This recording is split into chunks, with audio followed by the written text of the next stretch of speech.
Construire des nouveaux géants. Voilà une bonne idée. Changer de corps et garder l'esprit. Mais une telle tâche n'est pas à la portée de tous. Seuls les faiseurs de géants possèdent ce pouvoir.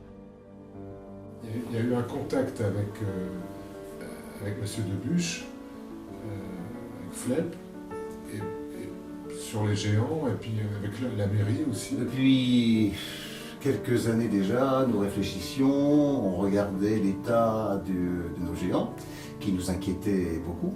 Mais il y avait un tel attachement de la part des porteurs, entre autres, et des amis, que c'était pas très facile. Déjà, la sauvegarde du géant, j'étais complètement contre faire une copie.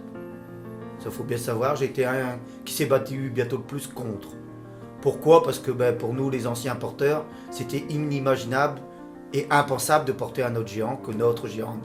C'est-à-dire qu'on était tous un peu récalcitrants du fait qu'on aimait bien nos anciens géants. Et il a bien fallu se rendre compte à un moment que si on ne faisait rien, au moindre choc, eh bien, ils allaient disparaître. La structure interne du géant était très fragile, très fragilisée. C'est simple, on a fait le tour avec le géant et puis il est tombé des morceaux en cours de route. On les a vus par exemple à Esquelbec, là, quand il y a eu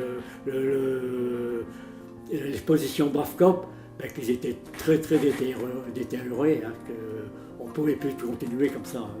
Ils seraient restés dans nos mains de ces jours. Hein. Le problème, c'est que on pouvait restaurer le géant, mais on ne pouvait pas le restaurer vraiment, sinon il fallait tout démonter. Hein. Soit c'était rénover l'ancien, ce qui paraissait impossible, soit c'était faire une copie. On est donc venu à la copie. Et nous n'avions aucun élément en 3 dimensions qui permettait de refaire exactement les mêmes. Hein, parce que faire un géant, bon, le plasticien, lui, il imagine, il fait ça comme il veut, mais faire une copie, il faut que ça soit exactement identique à l'ancien. Hein. J'avais eu l'appui, je sentais la confiance quand même, aussi bien de Flep que des élus de Cassel et d'autres personnes qui étaient là. Et bon, c'était pas évident, quoi, parce qu'il y avait vraiment une pression, quoi. Tout le monde pensait qu'on allait perdre l'âme des géants, le charme des géants anciens, quoi, des géants originaux. Moi j'avais surtout peur que les gens ne suivent pas le nouveau géant. Il y avait un attachement à la fête et aux mannequins, entre guillemets, eux-mêmes. Pour la construction du géant, pour la réalisation du géant, en fait, on n'a pas de plan.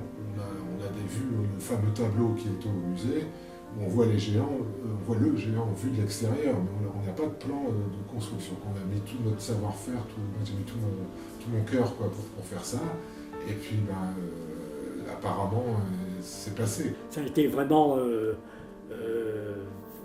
une affaire bien travaillée par Stéphane de Laurence. Hein. Il a été reconstruit de manière totalement identique à ce qui était non seulement dans les formes, dans les dimensions, mais dans les matériaux. Ça veut dire que où il y avait du crin de cheval, on a remis du crin de cheval, évidemment du neuf, quoi, où il y avait du carton, on a mis du carton, où il y avait du cuir, on a mis du cuir. Ils sont tout aussi bien et en parlant de portage, beaucoup plus facile à porter. Pour être honnête, ça a été du beau travail. Hein. Rose Papa a un bâton de commandement dans la main. D'ailleurs, il y a peu de gens qui le savent. Dans le bâtonnet que le géant porte, Il y a tous les noms et de ceux qui ont fait le géant. tous les donateurs qui ont donné à cette époque-là. C'est un rouleau avec un petit couvercle qui s'ouvre, qui est vissé, et dedans il y a cette liste. Mais par contre, dans l'original, je ne sais pas. Dans le vieux géant, je ne sais pas. Il faudrait aller voir. Nous avons récupéré l'ensemble des moules en résine qui ont été faits par Stéphane de Laurence. Et donc, s'il arrivait aujourd'hui, malheureusement, un accident, eh bien, on pourrait le refaire exactement de la même façon. De toute façon, Cassel sans Cérose, c'est pas possible. C'est l'emblème de la ville, c'est tout, c'est Cassel, quoi. C'est pour ça d'ailleurs qu'on a fait ces doubles. Je veux dire, on ne peut pas imaginer Cassel sans ces géants. Alors maintenant, d'autant plus qu'ils sont classés à l'UNESCO. Alors, donc ça, c'est la cerise sur le gâteau, comme on dit.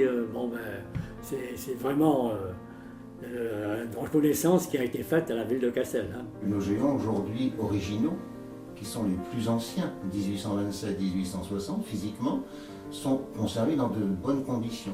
au musée. Si les répliques qui ont été refaites seront là encore dans 150 ans, alors là j'en sais rien, parce que moi je serais plus là en tout cas. Alors ce qui serait amusant, c'est d'imaginer que dans le musée, dans 500 ans, il y ait, je sais pas moi, qu'il y ait les originaux, les répliques, les répliques des répliques et les répliques des répliques des répliques, quoi. Ça serait rigolo qu'il y ait une salle avec plein, on ne va pas être vraiment identique.